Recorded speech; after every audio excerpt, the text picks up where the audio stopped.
De volta ao Horizonte Debate. No programa de hoje discutimos o Estado Islâmico e todas as suas reverberações.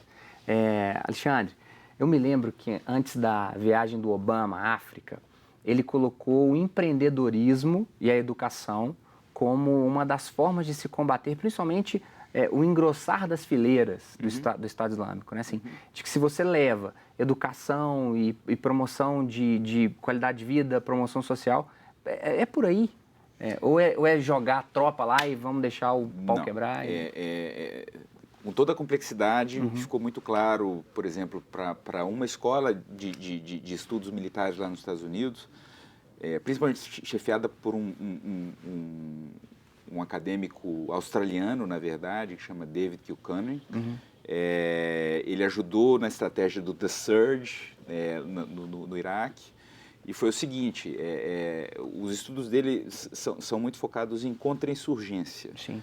Que depois que você entrou no Iraque, você estabeleceu sua hegemonia militar, como é que você faz para não ter aquelas reações que são muito semelhantes ao terrorismo, na verdade?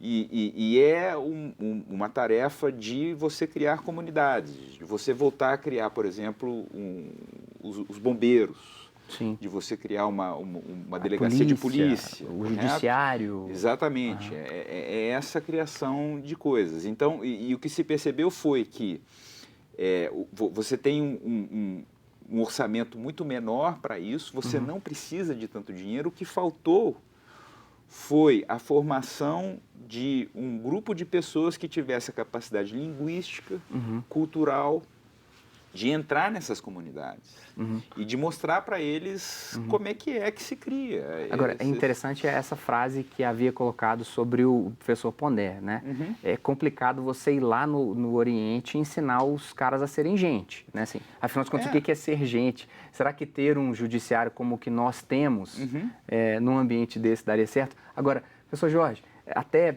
guardando a crítica, assim, o mundo sofreu muito com 8 anos de governo Bush, né? Que não deu conta de fazer isso e, pelo contrário, né? Assim, fez só coisa errada. É interessante notar que, na verdade, a chamada guerra contra o terror, ela foi tão voltada para os estados quanto para os próprios grupos terroristas, né? O que houve ali foi o aproveitamento daquela situação para poder dar um entendimento específico sobre a unipolaridade que o mundo vivia. Os Estados Unidos queria dizer que ele ainda dava as cartas no jogo internacional. Mas foi um jogo que custou caro, né? Houve uma perda de liderança dos Estados Unidos tremenda, que até hoje os Estados Unidos pagam o preço. E diversas falhas, né? Guantánamo continua aberto, por exemplo, né? Os direitos humanos continuam sofrendo. A reconstrução do Iraque e da Síria não foi completada, como foi bem colocado, né? Em 2006, há essa mudança na técnica utilizada pelos Estados Unidos, há uma melhora, mas depois aquilo é abandonado e o país não é completamente reconstruído. A mesma coisa no Afeganistão. Quando o François Hollande diz que é para mandar tropas depois do atentado de Paris, e o Obama disse, olha, cuidado, não manda não que vai dar problema. O Obama está certo, não está? Entrar naquele labirinto de cavernas e deserto é perigoso, né? Sem dúvida é perigoso, mas do ponto de vista militar, e não estou dizendo que a solução é meramente militar, é preciso combater do lado ideológico, é preciso combater na educação, o lado financeiro é muito importante, mas do ponto de vista militar, apenas os bombardeios de precisão não resolvem o problema. O professor de Relações Internacionais, tão respeitado, admira um político internacional hoje que tem essa liderança para poder puxar essa conversa, como o Obama disse que o empreendedorismo e a promoção social seria a solução? Nós temos que entender também as próprias amarras e constrangimentos que existem dentro do próprio governo americano. Então, diversas situações, no caso do Obama, por exemplo, eu até acredito que ele tenha boa vontade de querer mudar, de querer implementar algumas mudanças na sua política externa, mas a própria estrutura interna, o jogo muito pesado dentro do Congresso americano, a divisão entre republicanos e democratas, acaba amarrando o seu jogo também. É preciso entender esses constrangimentos. Algum líder europeu, você vê Merkel fazendo isso, o próprio Hollande fazendo isso? A maioria faz no discurso. Mas quando a gente olha na prática, eles continuam apoiando o uso do seu espaço aéreo, continuam apoiando os bombardeios. Então isso, na verdade, se torna até pior do que durante o governo Bush. Porque do governo Bush havia um rechaçamento à própria figura do Bush, ao próprio discurso. E com Obama isso acaba se tornando algo natural e normal. Ele acaba normalizando algo que era para ser exceção. Sim. E isso é muito perigoso. Professor, com um pequeno à parte que tenho certeza que o senhor vai concordar comigo. As políticas de migração implantadas pela Merkel na questão da Síria são um ineditismo na história na minha política. opinião, são mais uma promoção, porque nós acolhemos vocês, mas vocês não podem usar o véu. Nós acolhemos vocês, mas vocês vão ter que usar o serviço de saúde que nós mandamos aqui. Eu acho que você produz ainda mais... Perfeito. E ela está voltando atrás. Mas até agora, na Alemanha, correto, o discurso era o seguinte: a gente já tem muita gente do leste, Sim. que a gente tem que tomar conta. Então nós não vamos aceitar ninguém.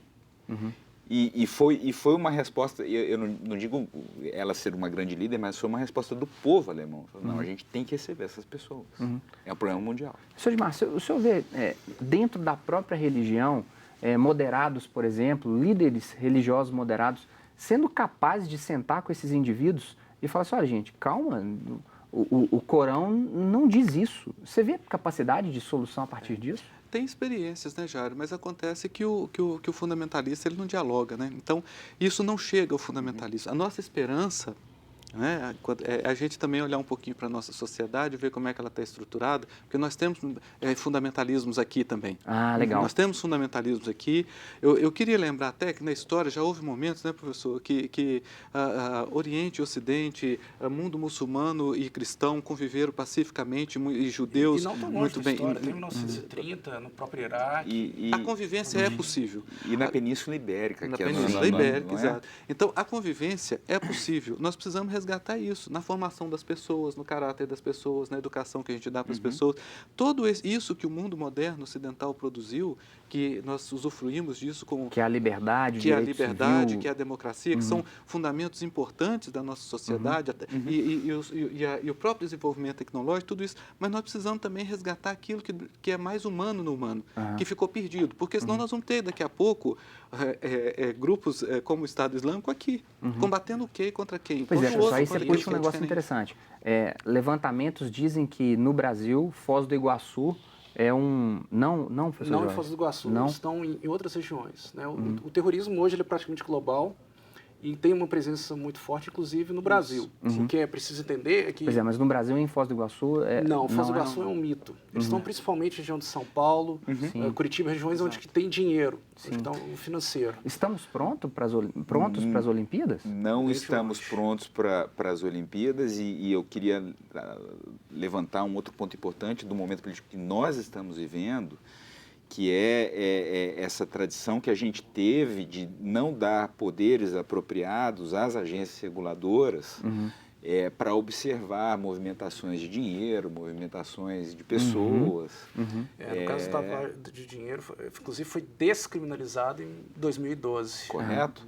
Nós temos todo o aparato para observar isso, a gente tem a COAF que é capaz de observar isso, mas para facilitar o envio de capital e de somas muito grandes para fora e para dentro do Brasil, por razões que não me cabe abordar agora, mas nós sabemos quais são, nós deixamos o Estado brasileiro e o nosso território aberto a esse tipo de possibilidade. Temos chance de ter uma nova Munique na Olimpíada de 16 no Brasil? Existe a possibilidade de alvos de oportunidade. Né? A partir do momento que nós temos delegações e turistas de países como Israel, Estados Unidos, Reino Unido, Esse França. discurso pronto de que não aconteceu nada na Copa, então podemos ficar tranquilos.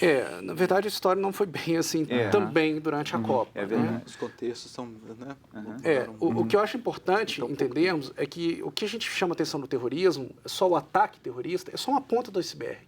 Então, uma série de atividades que acontecem antes do ataque terrorista, como financiamento, recrutamento, preparamento, e uma série de atos que ocorrem depois. Evasão, fuga, exploração da mídia. E a própria tensão que as pessoas ficam o tempo todo. Exato. E essas isso é atividades eficaz, né? anteriores, elas já acontecem. Né? São diversos casos, inclusive de fonte abertas, de processo que encontramos.